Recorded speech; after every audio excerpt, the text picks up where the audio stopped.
Você, sim, com toda a sinceridade do coração, já se sentiu muito perturbado, indignado e revoltado, profundamente irritado, amargurado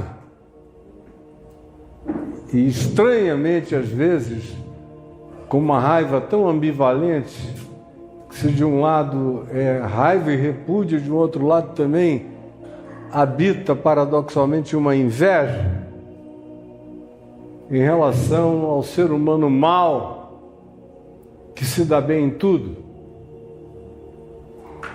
em relação à mulher bonita, gostosa, mas mentirosa, leviana, enganadora ao extremo, e que alcança e entra onde quer, se refastela no que quer, engana todo mundo, sai aparentemente inconsequente e sem consequências, enquanto você que vive uma vida íntegra, sincera, justa, limpa, séria, pura, às vezes se sente invisibilizada, não é nem percebida.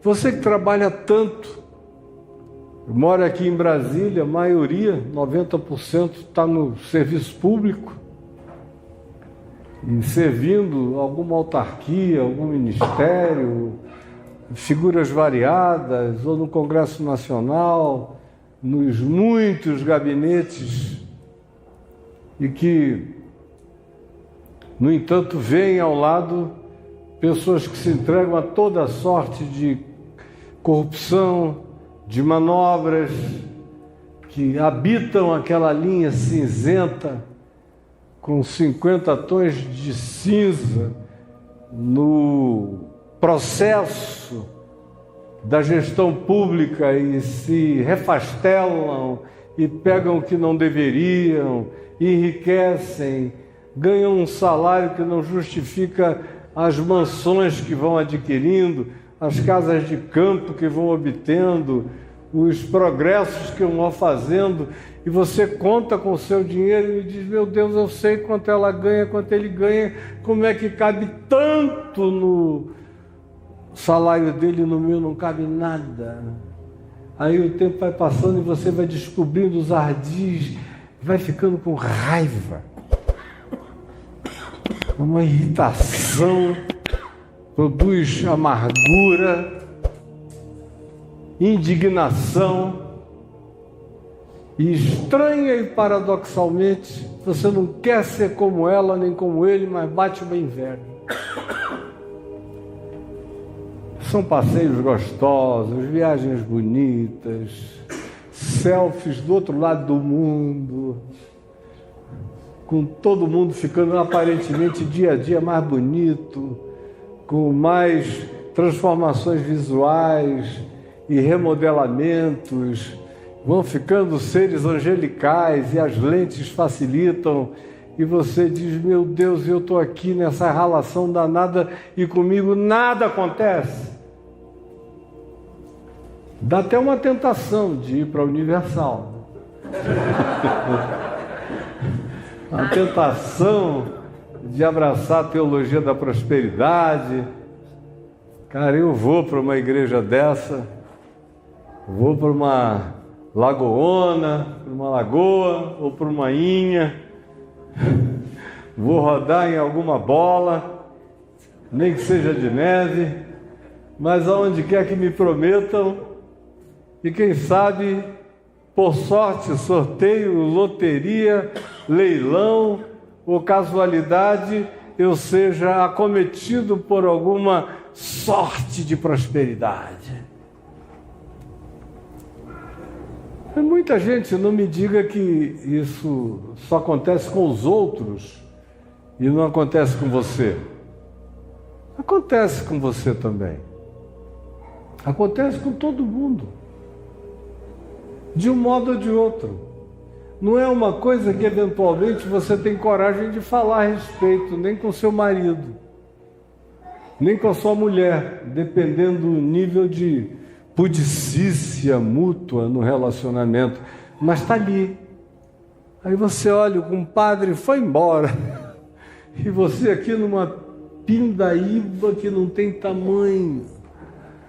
E quando você pede alguma ajuda, a pessoa ainda diz: escuta, o que você faz do seu salário que não rende até o fim do mês? A gente ganha a mesma coisa. Mas você está sabendo que não é bem assim. E o coração vai dizendo, e eu estou lá naquele caminho da graça, que ainda fica pedindo para a gente carregar pudores espirituais. Nunca ninguém pregou lá me propondo, me fazendo a pergunta: você gostaria de ficar rico? Estou lá há algum tempo e nunca ouvi nem essa sugestão. Será que eu estou no lugar certo? Eu me atrelei a um grupo de atraso ou de falência? Ou, como eu li outro dia alguém escrevendo na internet: o senhor prega esse evangelho maravilhoso, reverendo, é uma pena que seja uma piedade tão linda de serviço a Deus, mas que não produz a grana necessária. E como ele, milhares de outros pensam exatamente do mesmo modo, ou sentem da mesma forma. E é para quem ou sente, ou sentiu, ou pode vir a sentir, ou lida com a situação daqueles que estão angustiados justamente com essas questões e que trazem isso a Deus. Anteontem eu estava vendo um garoto falando, assim, numa verborragia totalmente tola, louca, inconsequente, boba, profundamente amargurada, e dizendo que ele tinha se tornado ateu justamente por causa disso. Porque ele queria que de fato Deus fosse o Senhor da Matrix e ficasse operando a Matrix, como quem está jogando um jogo, separasse os crentes para a terra de Gósen. Lembram da terra de Gósen, lá no livro de Êxodo, que o povo de Israel morava numa terra chamada terra de Gósen? Parece uma gozação. Na terra de Gósen, aonde não caía pedra, as trevas não chegavam, nenhuma das 10 pragas acometia, porque eles moravam na terra de Gósen. Então, Jesus não prometeu a terra de Gósen. Jesus disse que o que acontece a um acontece ao outro, que o Pai faz vir chuva sobre bem, maus e bons, sobre justos e injustos, que a torre pode cair na cabeça de gente boa, de gente ruim, de gente nem tanto, ou no misto deles fazendo uma excursão juntos e sendo objeto da mesma catástrofe. Jesus acaba com isso, mas o que Jesus diz interessa cada vez menos, porque o que importa é o que constroem e lançam na cabeça de vocês. E tem gente como esse garoto tolo que, quando não vê a coisa se cumprir na vida dele do jeito, com o design de prosperidade que foi proposto, ele diz: Deus, portanto, não existe, eu o odeio. Isso é um outro extremo. Mas no coração da maioria dos que se deixam tomar por isso, o que acontece, na média, é uma espécie de mornidão,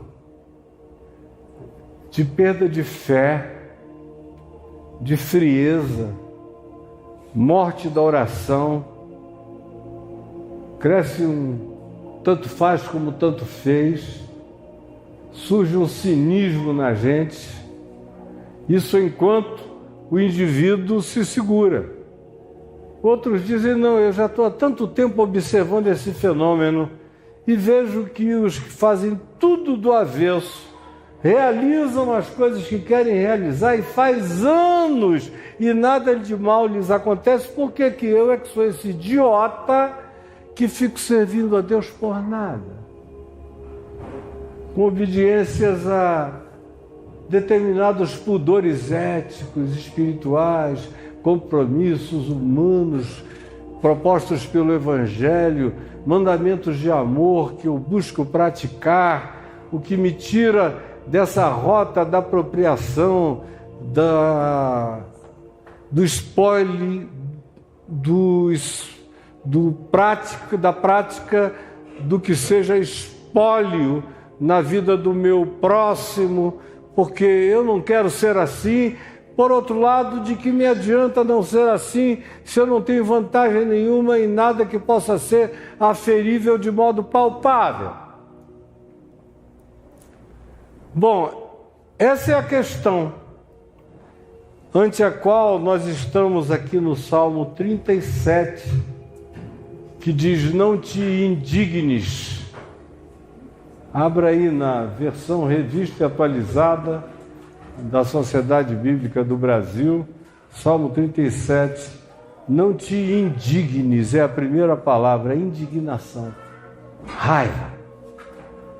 Não te indignes por causa dos malfeitores, o pessoal que faz o mal recorrente, consistente, continuamente, e você assiste, nada acontece com eles, e você não pratica nada idêntico, mas o coração, à medida que os anos passam, vai se amargurando, vai ficando indignado.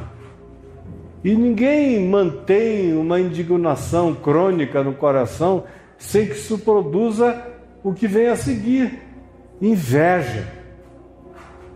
Você vai ficando tão indignado que depois de um tempo você abre uma permissão para sentir raiva invejosa. Aí você veja já o nível de envenenamento pessoal que começou a tomar conta de você. Enquanto isso você pensa que o problema é o outro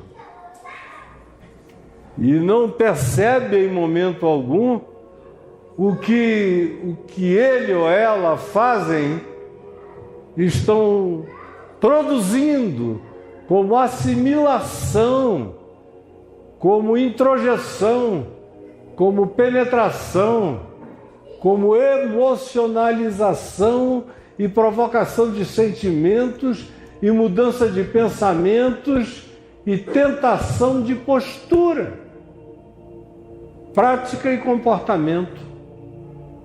Indignação, aqui embaixo se vai dizer também no verso 7, não te irrites por causa do ser humano que prospera no seu caminho. É indignação, irritação, inveja.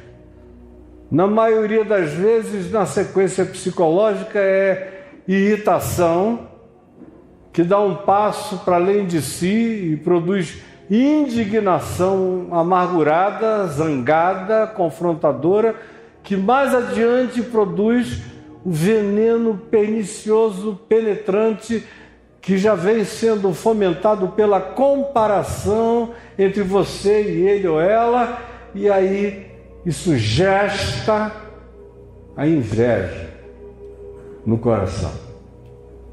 Gesta a inveja no coração. Aí o Salmo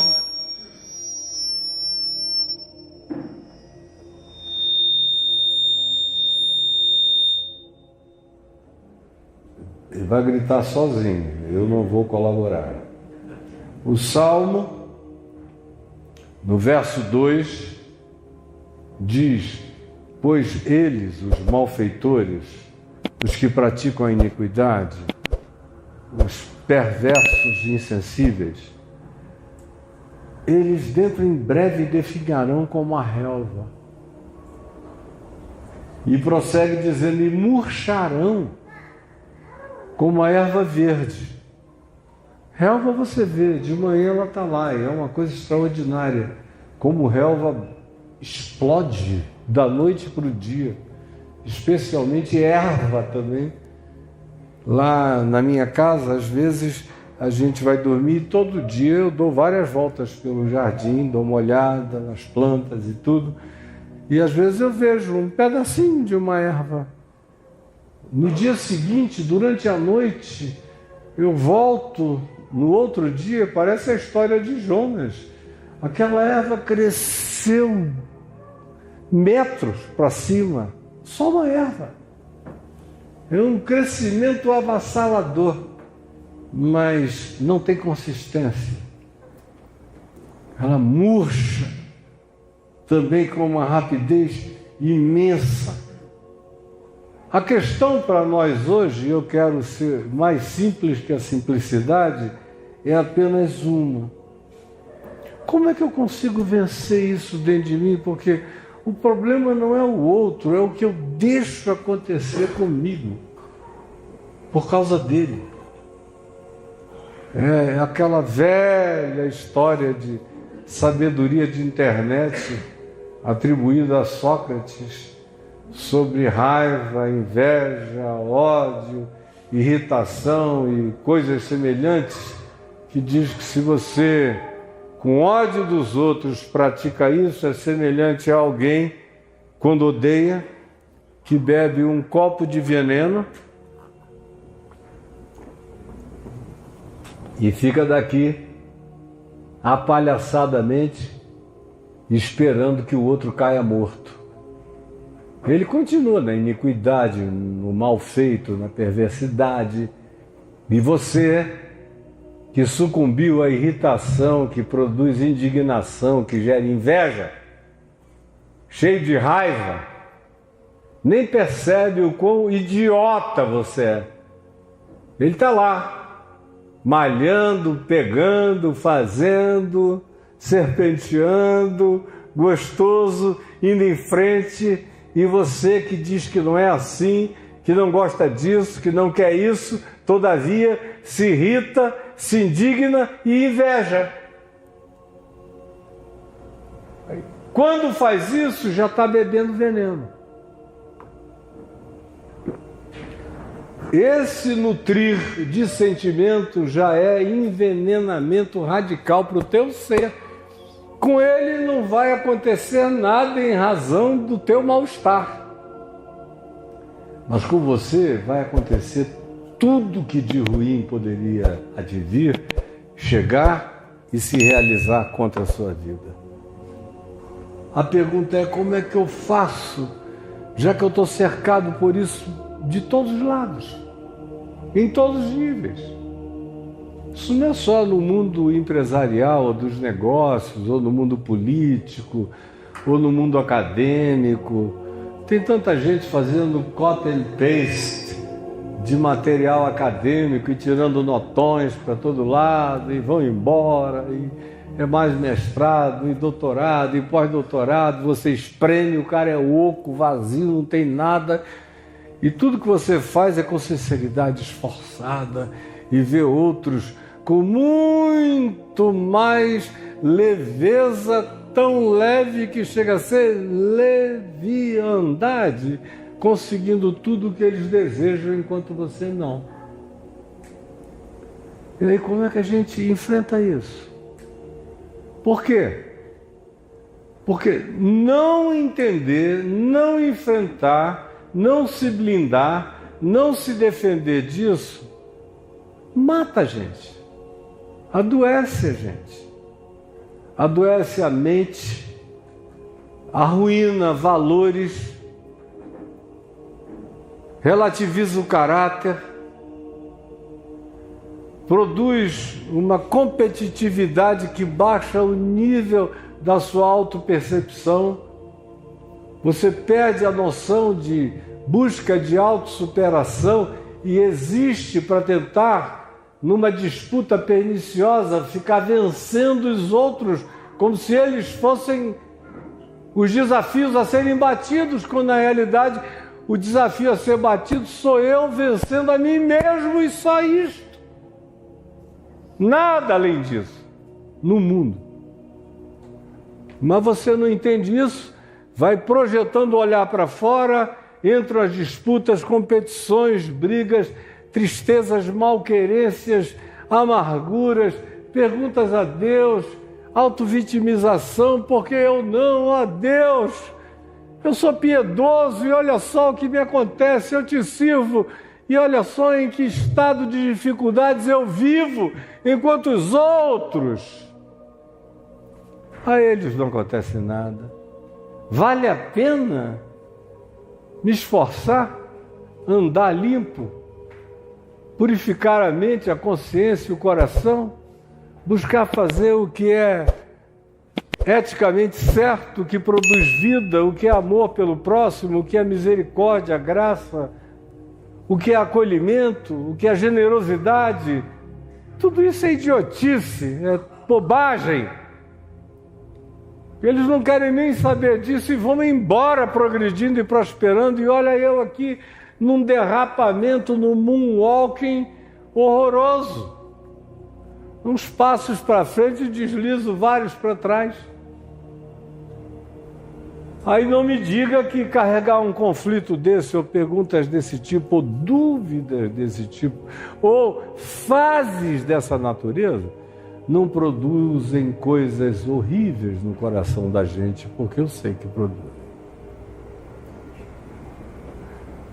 Inclusive, se você olhar, por exemplo, no ministério cristão, quanto mais canalha, quanto mais safado, quanto mais promíscuo, quanto mais mentiroso, quanto menos vinculado a Jesus, quanto mais cheio de barganhas, de promessas, de negócios, de propostas, de cobranças, de acusações aos crentes, de opressão, de tudo isso seja jogado sobre o povo, mais o povo adoecidamente delira. Bota mais. É um pessoal que ficou masoquista. Foi desenvolvida uma devocionalidade masoquista nos crentes e uma liderança sádica nos líderes. Mas é a maioria que está aí. Você vem e prega a graça de Deus, e eu já ouvi dezenas de vezes gente me dizendo: olha, pastor, que coisa linda esse evangelho da graça e do amor de Deus, mas eu sinto saudade de cacete. Sinto falta de ameaças do Senhor dos Exércitos. Vou pesar a mão sobre você. Ou dar o dízimo, eu te esmago, eu te tomo, vou mandar o gafanhoto à tua casa, vou te comer todinho.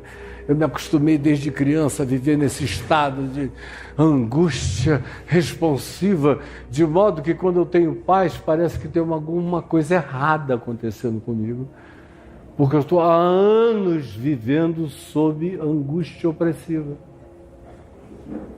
Agora, qual é a mente que aguenta viver em saúde mental muito tempo nesse estado? Qual é a mente?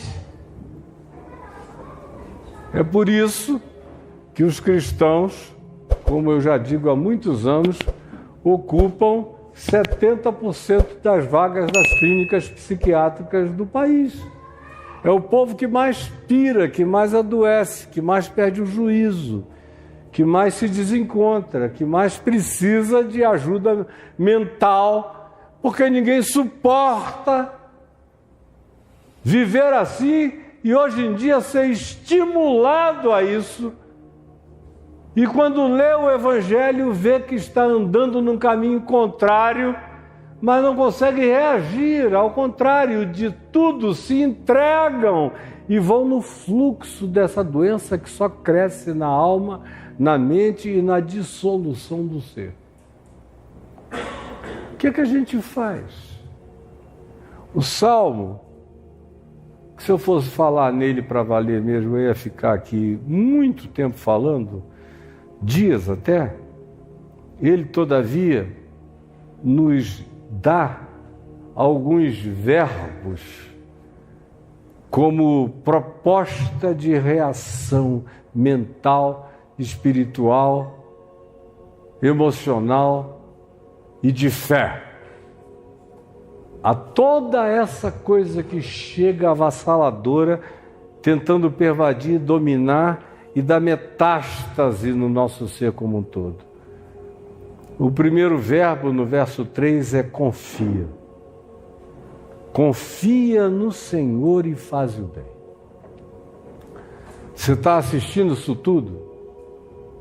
Você pode fazer o que eu disse na longa introdução, invejar, se irritar, se indignar, ficar igual, até que você consegue ficar pior do que eles. Porque o segundo estado é sempre pior do que o primeiro. Um dia você foi razoável, você invejou essa maldade, no dia que você chega lá, você a ultrapassa e você piora os piores. E não é isso que você quer para a sua vida, nem para a sua família, nem para os seus filhos, nem para a sua consciência, nem para a estrutura do seu ser. A primeira manifestação de antídoto contra isso que o Salmo apresenta é: confia no Senhor. O que não tem a ver com você acredita em Deus? Ah, eu acredito em Deus. Isso é coisa para o diabo. O diabo também crê em Deus. É mais do que dizer, eu sei que Deus é. Confia no Senhor é mais do que dizer, não, eu tenho uma crença na qual eu confesso Jesus, que eu nasci no ocidente da terra, católico, depois eu me tornei evangélico, depois eu me tornei sei lá o quê, nessa sua peregrinação, buscando o que seja menos doido em volta de você. Aí chegou onde você está. Você pensa que isso é confiar? Confiar é algo radical que a maioria de nós não tem nem ideia do que seja. Confiar implica em consequências. O texto diz: confia no Senhor, e a demonstração da minha confiança está na sequência: e faze o bem. Você pode repetir isso comigo? Confia no Senhor e faze o bem. Se eu confio no Senhor, isso produz em mim uma propulsão de graça, de fruto, de entrega, de ocupação mental, existencial, emocional, sentimental e de consciência inabandonável, que correspondentemente à confiança que eu tenho em Deus, vem a prática do bem. Tanto mais quanto eu confio, mais eu pratico bem, mesmo quando eu não estou podendo. Confia no Senhor, para que isso não seja só logorreia, mas seja um antídoto que te blinde. Manifesta essa confiança fazendo o bem. Aí o bem, você diz, como é que eu faço? Pelo amor de Deus, olha em volta. Às vezes o teu marido, a tua mulher, começa em casa. Você abre a porta, já tem situação para fazer o bem todo dia, toda hora. Tem gente para todo lado, aonde você vai, é um sorriso, é um toque, é um abraço, é uma palavra, é um aconchego, é uma parada, é uma paciência, é um ouvir, ou é um mover de ação da sua parte que traz algum tipo de colaboração, de alívio, de conforto, de consolação, ou simplesmente um empurrão de bem-estar. Seja o que você consiga fazer, faze o bem. Porque confiança que não se atrela a praticar o bem possível, que está diante dos seus olhos e no alcance da sua mão, não é confiança. Mas eu desenvolvo um antídoto contra toda a iniquidade que cerca, contra esse sistema que privilegia o iníquo, o malfeitor, o corruptor, o indiferente, o insensível, o indivíduo psicopatológico, o sociopata, o psicopata, o absolutamente indiferente, seja qual seja a natureza da disfunção mental, espiritual e psíquica dele não interessa. Enquanto isso, ele vai. E se você não aprender que ele, Deus, tem o caminho deles e ele vai se encontrar com a luz e com a verdade quando chegar a hora. Mas o que interessa a você é se blindar dessa doença. Confia no Senhor e demonstra isso com toda a prática do bem que você recebe como benefício, alcance, olhar, visualização, possibilidade de implementação. Confia, é o primeiro verbo. E faz o bem, habita na terra, é aqui que você vai morar. Não precisa se mudar para lugar nenhum da terra, esse lugar não existe. Eu conheço o mundo inteiro, as pessoas me perguntam, para onde você mudaria? É tudo a mesma coisa. E está cada vez mais igualmente pior. Habita a terra onde você está, é aqui. Faz a diferença onde você foi plantado. Confia e faz o bem no chão onde você vive. E alimenta-te da verdade.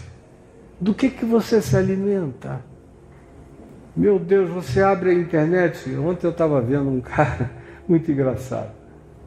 Um garotinho lá, meu Deus, deve ter nascido há uns 22 anos atrás, um menino. Aí alguém estava entrevistando a ele, querendo ver, mostrando as comparações. Aí o garoto chegou e falou assim para ele: fala aqui, quem é que você gosta mais? Quem é que você prefere? David Leonardo ou Ed René? Aí ele falou, Ed René. Aí ele falou, Ed René ou não sei quem? Aí ele falou, não sei quem. Aí, não sei quem ou Caio Fábio? Aí ele falou, não sei quem. Que era um cara que é a antítese de tudo que eu prego e de tudo que qualquer um que aprendeu comigo prega. E que é melhor do que o David Leonardo, que ele preferiu escolhendo o Ed René. Aí botaram mais um e foram piorando as alternativas até que ele chegou no final e de tudo que tinham dado para ele, ele disse, não, o melhor de tudo é isso aqui, eu não vou nem dizer o nome da figura, senão vocês vão ficar apavorados. Falou, isso aqui é o que tem de melhor no mundo cristão. Como é que você vai se alimentar da verdade bebendo água na boca do esgoto de país no tempo dos miseráveis? Porque é o que a gente tem. Como você vai se alimentar da verdade? Para eu desenvolver esse antídoto é confia, faz o bem, habita o teu chão com coragem. E alimenta-te da verdade todo dia, da verdade todo dia. E aí você vai começar a ter esse broquel que vai bloquear o que venha contra o seu ser. O segundo verbo é agrada-te. Não é uma confiança que diz, não, eu confio porque tem que confiar, eu sei que a mão dele é poderosa, ele já demonstrou no curso dos séculos e milênios, eu não sei o que, no testemunho humano, que deve valer a pena obedecê-lo, por isso eu confio. Confia nada. Tem que se agradar. Tem que ter prazer. Assim como Deus diz, eis o meu filho amado em quem eu me comprazo, eu digo todo dia, tu és o meu Deus em quem eu tenho todo o meu prazer. Agrada-te do Senhor. Tem prazer em Deus. Não meça a Deus por resultados, quantificações, obtenções, conquistas, mensurabilidades de qualquer natureza. Não. Ame-o por ele ser quem ele é. Ame-o apesar de nada. Ame a Deus por coisa nenhuma, só porque ele é sublime, eterno E você é nele, e todas as coisas que são vida, carregadas de glória e de beleza, são as que mantêm alinhamento mínimo de harmonia com Ele. Agrada-te do Senhor. Seja esse o teu prazer. Aí você começa a desenvolver um antídoto contra essa doença presente no coração de quase todo mundo em volta. Agrada-te do Senhor e Ele satisfará os desejos do teu coração. Eu não preciso nem pedir, eu me agrado de Deus e deixo o resto como chegada dele. Minha mulher sabe como eu vivo pedindo coisas a Deus. Nesses 25 anos, quantas vezes você já me viu lá dizendo: Senhor, dá-me isto ou leva-me. Eu sou um cara sem orações tópicas. Eu acordo todo dia, durmo toda noite, faz 51 anos, cada dia mais, buscando querer viver o reino de Deus e a sua justiça, sabendo que todas as demais coisas me serão acrescentadas. Agrada-te do Senhor, e Ele satisfará aos desejos do teu coração. Você pode repetir comigo? Isso é simples e singelo, mas é poderosamente verdadeiro. Agrada-te do Senhor, e Ele satisfará aos desejos do que o seu coração. Desde que os desejos do que o seu coração estejam em estado de alinhamento com aquilo que em Deus você se agrada, no caráter dele, no amor dele, na pessoa dele, no trato dele. Alinhe os desejos do seu coração com a vontade de Deus e não precisa nem se preocupar, como Jesus disse em Mateus 6, pois o vosso Pai Celeste sabe do que necessitais. E Ele satisfará naturalmente, leve, graciosa, sutil e constantemente os desejos do seu coração. O terceiro verbo, antídoto, está no verso 5, que diz entrega. Confia fazendo bem. Agrada-te confiando que há uma reciprocidade natural entre eu me agradar dele e ele, que é bom, fazer o bem a mim sem que eu nem perceba, sem que eu nem precise pedir. Ele me persegue com bondade e misericórdia todos os dias da minha vida. E nada me faltará. E agora a gente chega nesse ponto aqui de entrega. Quando a confiança fica profunda e você vai crescendo nesse processo, chega uma hora, gente, que você pula de costa no abismo. Você não quer nem saber, você vai embora.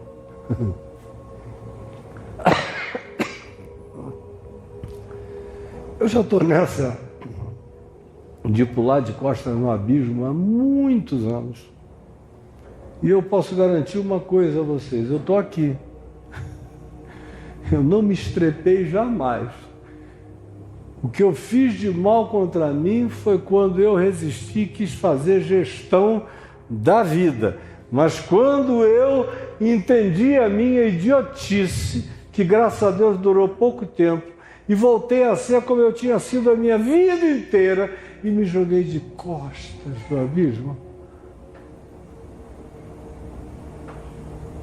Isso se aprofunda tão extraordinariamente em você, que o verso 5 diz: entrega o teu caminho, a tua vida, tudo que você sonha, deseja, quer, ou nem precisa pedir, mas no coração chega como um acalento, um desejo. Entrega o teu caminho ao Senhor. Confia. Não titubeis, não tenhas dúvida, não claudiques, não tergiverses, entrega e confia. E o mais Ele fará. Parece tão patético, de tão simples. Entrega, confia, e o mais, seja lá o que o mais seja, só Deus sabe o que é o mais para cada um de nós, nem nós sabemos o que é o mais para nós mesmos. E eu há muitos anos que não quero saber qual é o mais de Deus para mim, nenhum interesse em saber. Você me ofereceu a profecia mais precisa do mundo, me definindo e me declarando qual é o mais que Deus ainda tem para a minha vida. Eu digo, não, muito obrigado, não quero saber de nada. Eu gosto de confiar, andar pela fé, me jogar no abismo, sabendo que o mais Ele fará. Buscando o reino dele com naturalidade, não é barganha, não é troca. Deus sabe que eu não quero nem saber. Eu tenho a alegria absoluta de que Ele sabe por mim, e as intenções do coração dele para comigo são boas.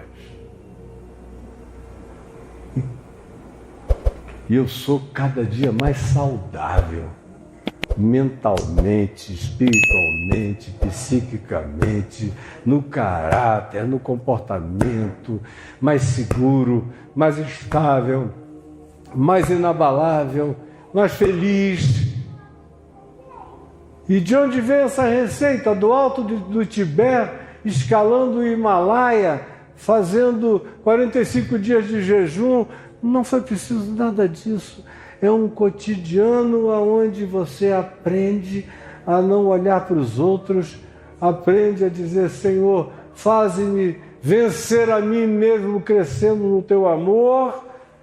E enquanto isso eu me defendo da maldade da existência, confiando, fazendo bem, habitando o mundo que tu me deste, criando os filhos e netos que tu me deste, amando a mulher, o marido que tu me deste, e me alimentando exclusivamente do que seja verdade e não invenção, me agradando de ti, enquanto tu satisfazes os desejos do meu coração, e eu entrego o meu caminho ao Senhor, confio em ti, e o mais tu farás. Aí o texto prossegue, quase terminando, dizendo, descansa no Senhor e espera nele. Descansa, confia, agrada-te, entrega, descansa. Descansa. É uma das partes mais difíceis, mas ela é inevitavelmente atrelada ao início de qualquer processo de confiança. Um processo de confiança que não se conclua num estado de entrega e descanso, não se consumou.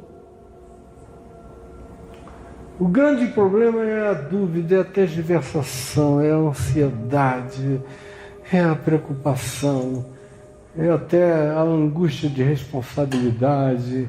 Ai, meu Deus, por que comigo é sempre essa dificuldade? Descansa. Há muitos anos atrás, o meu pai, enquanto vivia, e ele me assistiu anos e anos e anos e anos e anos e anos vivendo pela fé, fazendo coisas imensas, impossíveis de serem feitas com o que eu tinha. E as coisas só aconteciam e aconteciam cada vez mais imprevisível e grandiosamente sem que eu buscasse nada. Só chegavam. E com elas, grandes responsabilidades. E meu pai dizia, meu filho, eu sou um homem de fé. E ele era um homem de fé. Dizia, mas eu não sei como você aguenta viver assim. Você não está preocupado, não? Não, pai. Tem um pouquinho. Mas, meu filho, que fé maravilhosa. Eu digo, pai, às vezes você sabe que a minha certeza de que eu estou do lado certo, como disse Abraham Lincoln, disse, eu não quero saber se eu estou do lado de Deus, só me interessa saber se Deus está do meu lado. Porque ficar do lado de Deus, qualquer um pode dizer que está do lado dele. Agora, o negócio que faz toda a diferença é Deus está ao meu lado. E eu falei a ele, eu tenho tanta certeza de que Ele está nesse negócio todo da minha vida,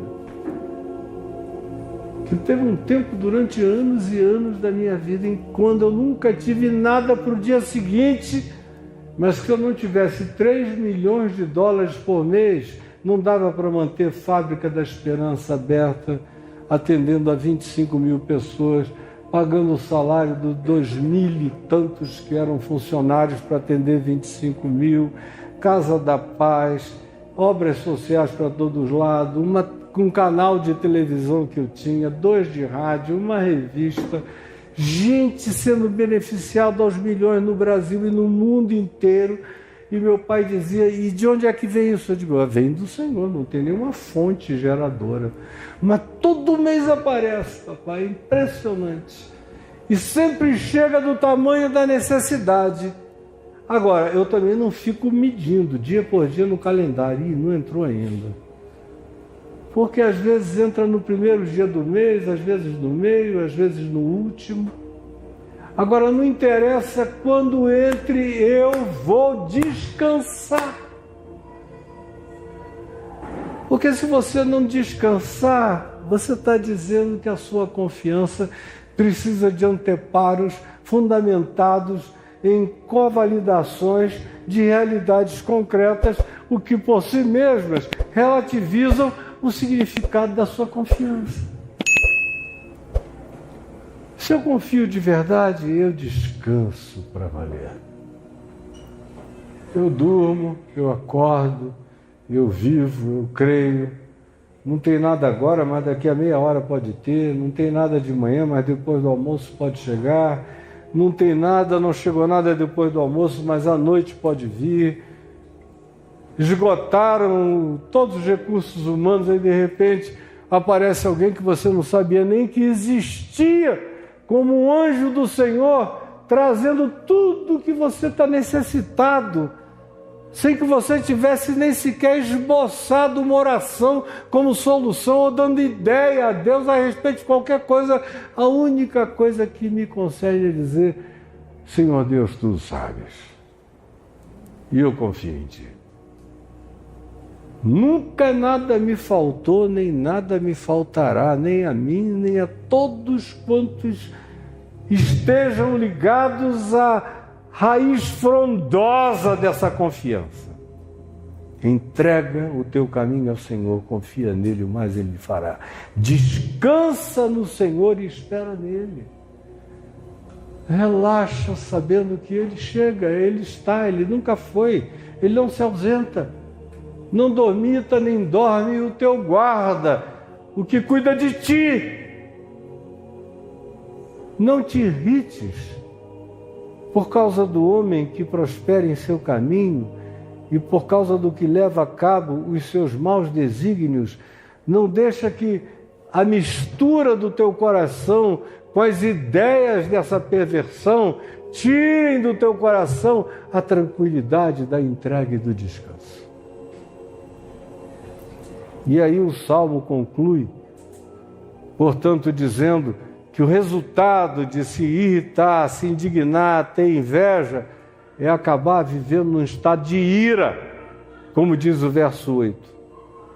Aí quando eu entro num estado irado contra a vida, eu me torno amargurado, desconstrutivo. O que podia me ser bom só me fará mal. Eu vou me envenenando cada dia mais. Isso é sutil, às vezes é imperceptível. Uma palavra simples e singela, quase infantil como essa que eu estou falando, pode, todavia, acordar você agora. E eu sei que vai. Deixa a ira. Ira nenhuma. E abandona o furor, o ímpeto. Não guardes isso no coração contra ninguém, por nenhuma razão ou justificativa. e nem te impacientes, do tipo, quando chegará a minha hora, meu Deus, até quando? Mas eu creio na tua promessa, vai chegar um dia em que eu vou ter coisas assim e assado. Eu, por exemplo, não tenho pensamento nenhum acerca de como será o meu futuro, portanto eu não estou impaciente com nada, porque só fica impaciente quem tem projeções definidas e expectativas ambicionadas. Eu não tenho nenhuma das duas coisas, o que me resta é descansar. Descansar. Uma coisa eu posso garantir a vocês, faz um bem maravilhoso. Deixa ir e abandona o furor, não te impacientes, porque a impaciência sempre acabará mal. Ela vai destruir os outros, mas que tu não caias no ardil das expectações impacientes, porque senão tu te tornas a vítima das tuas supostas ambições de fé, que nada mais são do que enganos que você desenvolveu para não enxergar as areias movediças que estabeleceram-se na claudicância, na oscilação, na insegurança, no desassossego, na ansiedade do seu próprio coração. Quem tem ouvidos para ouvir, ouça. O que eu disse é simplíssimo, mas tem o poder de mudar tudo. Pelo menos na minha vida, tem me feito viver bem em paz. Senão, eu não estaria aqui já há muitos e muitos anos. Vamos ficar em pé, todos nós.